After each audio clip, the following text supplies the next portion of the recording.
ಸಿಗುತ್ತಿಲ್ಲ ಕುಂತರು ನಿಂತರು ನಿನ್ನ ಭಜನೆ ಬೇರೆ ಕೆಲಸನೇ ಇಲ್ಲ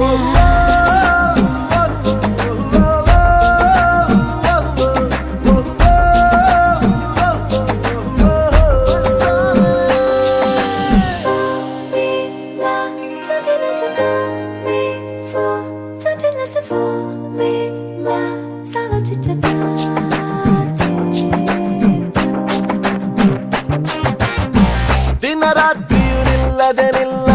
ನಿನ್ನ ಜಾತ್ರೆಯು ಸಾಗಿದೆ ಇದಕ್ಕೊಂದು ಪರಿಹಾರ